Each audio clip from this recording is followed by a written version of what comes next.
네, 안녕하세요. 멘탈이 전부다의 철이형입니다. 네, 2022년 한 해의 마지막을 정리하는 한 주가 시작되었습니다. 이번 주는 첫날부터 그리 좋지만은 않았는데요. 다우는 소폭 상승했지만 S&P와 나스닥은 하락했습니다. 특히 나스닥의 경우 1.4%나 떨어지며 상대적인 하락폭이 컸는데요. 오늘 나스닥이 상대적으로 크게 안 좋았던 이유는 뭘까요? 그 이유를 천천히 살펴보겠습니다.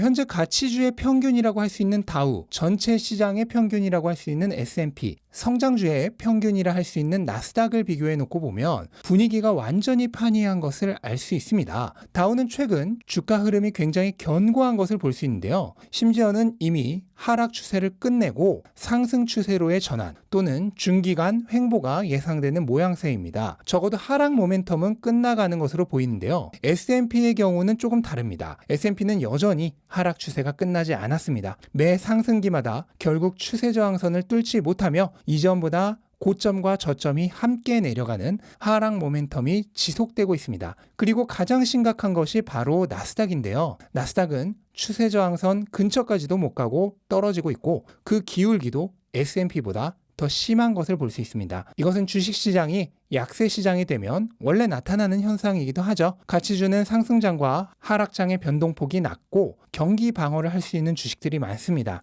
반면 성장주는 지금 버는 돈보다 미래 가치를 담보로 하고 있기 때문에 상승장과 하락장의 변동성이 극심하고 경기에 따른 사람들의 심리 상태가 그대로 반영됩니다. 경기가 좋을 땐 똑같은 미래 현금 흐름에 대해 주가 배수 100배를 주었던 사람들이 경기가 안 좋아지면 심리가 위축되면서 주가 배수 30도 안 주게 되는 경우가 있죠. 이렇게 되면 기업이 미래에 벌 돈은 바뀐 게 없는데 주가만 몇 분의 1로 떨어질 수도 있는 것입니다. 바로 이런 점이 주식시장의 특성이자 리스크죠. 특히 연휴를 끝낸 채권 시장이 재개장하면서 채권 수익률이 많이 오른 것도 오늘 성장주들에게 부담이 되었습니다. 채권 수익률이 오른 것은 두 가지 이유 정도가 있습니다. 하나는 강한 고용으로 금리에 대한 기대치가 점점 더 높아지고 있는 것을 반영하고 있는 것이고 나머지 하나는 일본 장기채의 수익률 상한이 2배로 된 것입니다.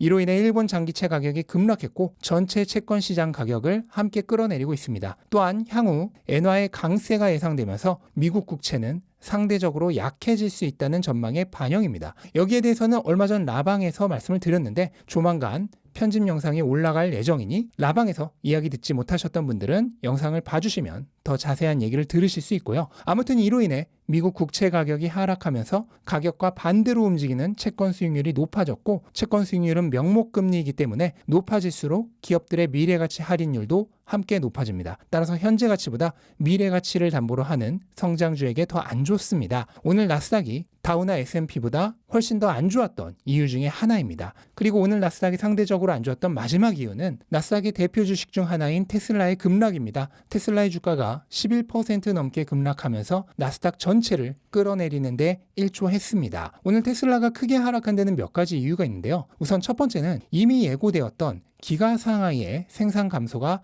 현실화된 것입니다. 테슬라는 12월 마지막 8일간 휴무에 들어가면서 예전 언론에서 보고했던 20% 생산 감소가 현실화되었습니다. 그런데 여기서 끝났으면 오늘 이렇게까지 떨어지진 않았을 겁니다. 두 번째 이유로 여기에 더해서 추가적인 1월 생산 감소가 예정되어 있다는 소식이 오늘 주가 하락의 결정타가 되었습니다. 내부 직원을 통해 1월 생산 일정이 유출되었는데 1월 20일부터 31일까지 휴무가 계획된 것으로 확인이 되었습니다. 다만 이것은 생산량을 3분의 1로 줄이는 것은 아닙니다. 원래 중국 기업은 설 연휴에 일주일 정도 쉬는 것이 정상입니다. 따라서 실제로는 4일에서 5일 정도 추가적인 휴무를 갖는 것이고요. 그렇다면 정상적인 생산량보다 20% 정도 추가 감산하는 것으로 생각하시면 됩니다. 그럼 테슬라는 왜 1월에도 생산을 줄이는 걸까요? 이유는 두 가지가 있습니다. 하나는 재고 과다입니다. 제가 어제 올렸던 라방 편집본에서도 말씀드렸지만 현재 기가상하이는 재고가 많습니다. 12월에 8일간 휴무를 해도 기말 재고가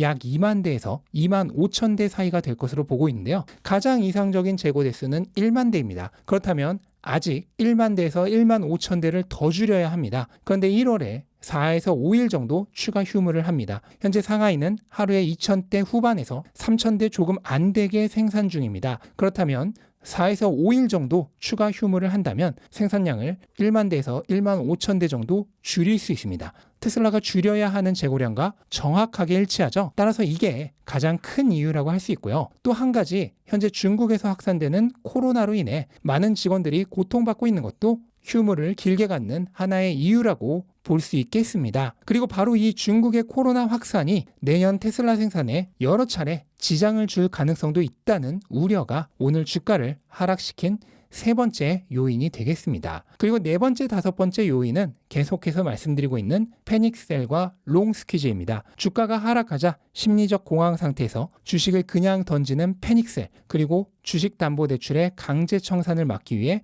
매도를 하거나 실제 강제 청산이 발생하여 생기는 매도가 줄을 잇고 있는 것으로 생각이 됩니다. 이 요인들은 전부 매도가 매도를 부르는 악순환을 발생시키죠. 그럼 이 상황을 어떻게 끝낼 수 있을까요? 일단 단기적으로는 회사에서 주가 부양책을 발표하는 것입니다. 가장 쉽게 생각할 수 있으면서 동시에 효과도 강력한 것은 자사주 매입을 발표하는 것입니다. 여기에 대해서도 얼마 전 라방에서 말씀을 드렸고 조만간 영상이 올라갈 예정이니 오늘은 자세한 얘기는 생략하겠습니다. 아무튼 자사주 매입과 같은 주가 방어책을 발표하면 투심을 회복시키는 데 분명 도움이 될 수 있습니다.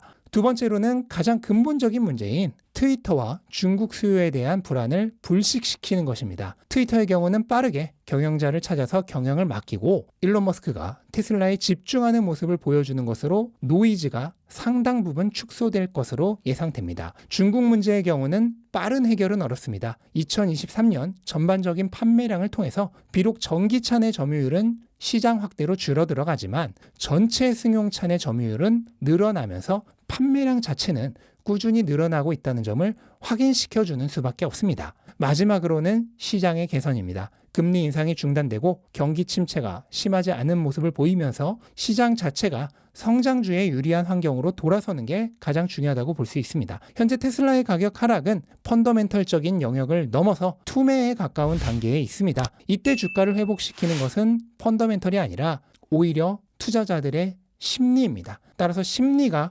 회복되어야 주가도 반전을 기대할 수 있겠습니다. 기업들은 분명 잘 해낼 것입니다. 주가가 많이 떨어진 기업들도 마찬가지입니다. 오랜 역사와 뛰어난 경영자가 있는 기업들입니다. 쉽게 무너지지 않을 것이고 너무 걱정하지 않으셔도 된다고 생각합니다. 당장의 뉴스나 가격에 지나치게 휘둘리지 않으셨으면 좋겠습니다. 때가 되면 지나갈 것들입니다. 걱정한다고 빠르게 지나가지도 않습니다. 그런 것에 마음과 시간을 낭비하기보다는 내가 세운 계획을 한 번 더 점검해 보는 것이 나을 것 같습니다. 나는 왜 이 자산을 샀는가? 그리고 그 이유는 지금도 그대로인가? 변했다면 변한 이유가 기업에게 있는가? 나의 마음에게 있는가? 기업에게 이유가 없고 여전히 나의 계획에서 벗어나지 않았다면 그대로 믿으면 됩니다. 시간이 해결해 줄 문제죠. 내가 믿었던 기업의 빛나는 미래가 달성된 순간을 생각해 보시기 바랍니다. 조건이 바뀌지 않았다면 결과는 결국 그렇게 될 것입니다.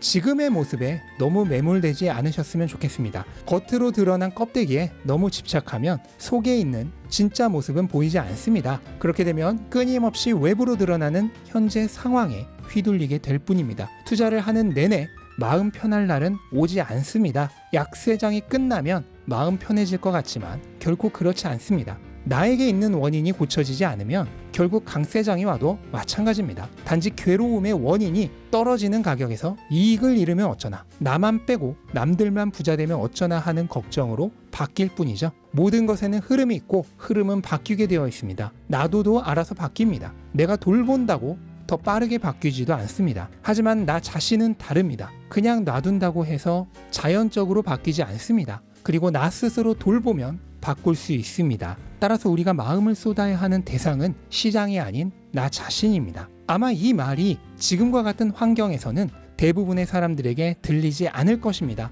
왜냐하면 사람들의 눈에는 오로지 지금 떨어지는 가격밖에 보이지 않을 것이기 때문입니다. 하지만 저는 이 말의 뜻을 이해하실 수 있는 여러분을 향해 말하고 있습니다. 단 몇 분이라도 이 말을 통해서 외부 조건이 아닌 나 자신을 돌볼 수 있게 된다면 그것으로 이 영상은 충분한 의미를 가질 것입니다. 네, 이것으로 오늘 영상을 마치도록 하겠습니다. 영상 도움되셨다면 구독과 좋아요 부탁드리고 즐거운 하루 되시길 바랍니다. 감사합니다.